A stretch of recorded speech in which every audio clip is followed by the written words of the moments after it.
मैं हूं डॉक्टर सुशील कुमार।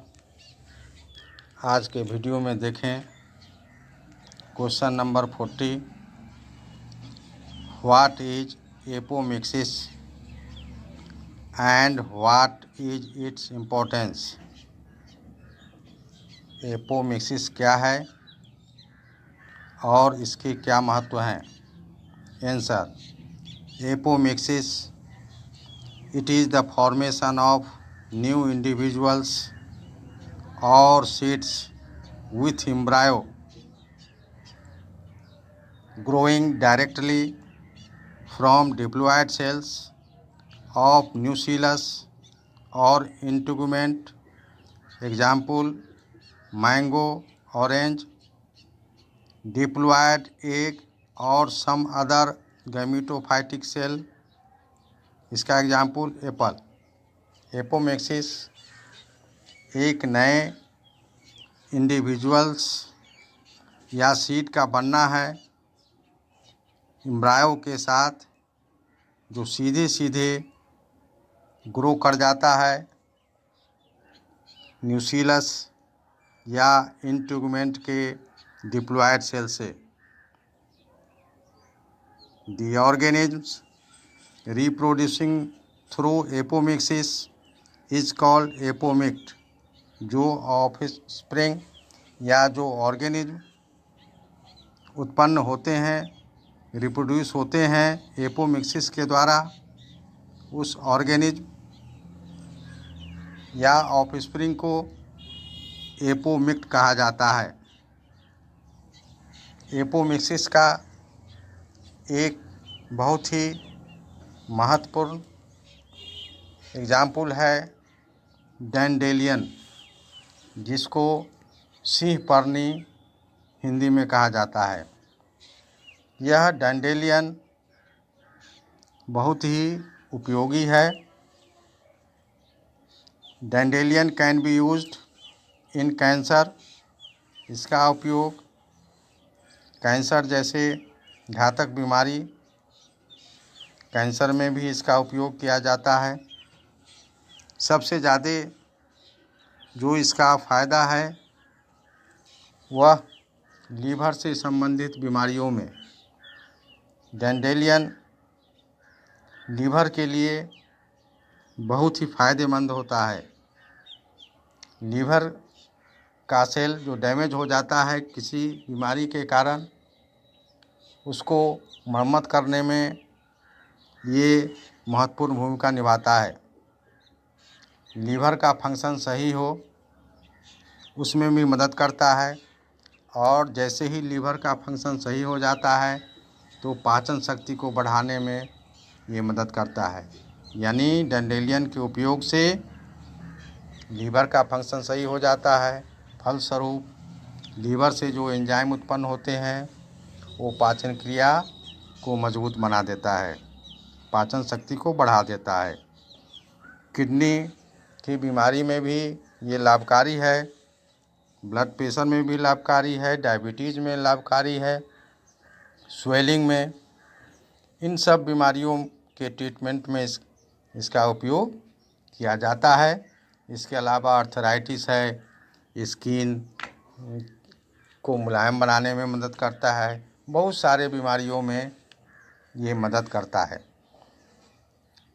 इससे कुछ हानि भी हो सकता है। जिनको एलर्जी है वो इसका उपयोग नहीं करें, या कोई भी व्यक्ति जो डैंडेलियन का उपयोग करना चाहते हैं वो अपने नज़दीकी डॉक्टर से सलाह ज़रूर ले लें, तभी इसका सेवन करें। The new individuals are genetically similar to the parent। जो नए इंडिविजुअल्स बनते हैं वो जेनेटिकली पेरेंट के समान होते हैं, और इसलिए वो क्लोन कहे जाते हैं। They are therefore clone of their parent. अब इम्पोर्टेंस देखें। पहला point, seed progeny are exactly same as the mother plant. दूसरा point, preserve good characters over generations. तीसरा, produces hybrid seeds with a combination of desirable characters.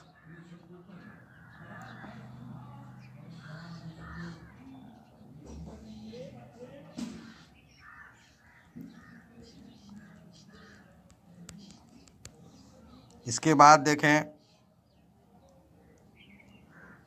तीसरा point देख रहे थे, produces hybrid seeds with a combination of desirable characters. चौथा point, hybrid varieties of seeds can be produced in a lesser time. और पांचवा point है, provides higher and better yield. पहला point, seed progeny are exactly same as the mother plant. जो seed progeny के रूप में होते हैं वो same to same mother plant की तरह होते हैं। दूसरा, preserve good characters over generation. कई पीढ़ियों तक अच्छे कैरेक्टर को ले जाता है, संरक्षित रखता है। तीसरा, produces hybrid seeds. Hybrid seeds उत्पन्न करता है with A combination of desirable characters. जिस तरह का कैरेक्टर हम चाहते हैं उसका लाभ हमको इसमें मिल जाता है और अपने इच्छित गुणों वाले हाइब्रिड सीड्स उत्पन्न करने में हम सक्षम हो पाते हैं। चौथा point, hybrid varieties of seeds can be produced in a lesser time. जो सीड्स हाइब्रिड सीड्स तैयार होते हैं वो कम समय में तैयार हो जाते हैं। Provides higher and better yields. ज़्यादा पैदावार देते हैं और अच्छा पैदावार देते हैं। तो ये था क्वेश्चन नंबर 40। अब देखें question number 41। Right differences between albuminous endospermic and x albuminous non endospermic seeds. Albuminous seeds और एक्स एल्बुमिनस सीड्स में अंतर क्या है?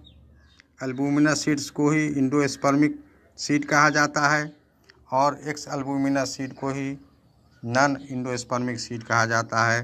तो दोनों में क्या अंतर है, क्या डिफरेंस है, उसको देखें। Answer, differences between albuminous and x albuminous seeds. तो इस दोनों में अंतर जानने के लिए दो कॉलम बना देंगे। जो शुरू में है एल्बुमिनस उसका कॉलम पहले बनाएंगे, एक्स एल्बुमिनस बाद में है उसका कॉलम बाद में बनाएंगे। पहला अंतर देखें, एल्बुमिनस में इंडोस्पर्म प्रेजेंट रहता है, एक्स एल्बुमिनस में इंडोस्पर्म एब्सेंट होता है। दूसरा point, the food is stored in endosperm. Food endosperm में संचित होता है, एक्स एल्बुमिनस में। दूसरा point, the food is not stored in endosperm. Endosperm में फूड संचित नहीं होता है। तीसरा पॉइंट, थीन कोटिलीडन होता है इसका एल्बुमिनस का और अक्सर ठीक होता है एक्स एल्बुमिनस का। Often thick cotyledons. दोनों का एग्जाम्पल देखें। एल्बुमिनस का एग्जाम्पल है कास्टर, मेज और एक्स एल्बुमिनस का एग्जाम्पल है बीन। तो आज के वीडियो में इतना ही। मेरे वीडियो को लाइक करें, शेयर करें और हमारे यूट्यूब चैनल को सब्सक्राइब करें ताकि अधिक से अधिक छात्र छात्राएं इसका लाभ ले सकें। धन्यवाद।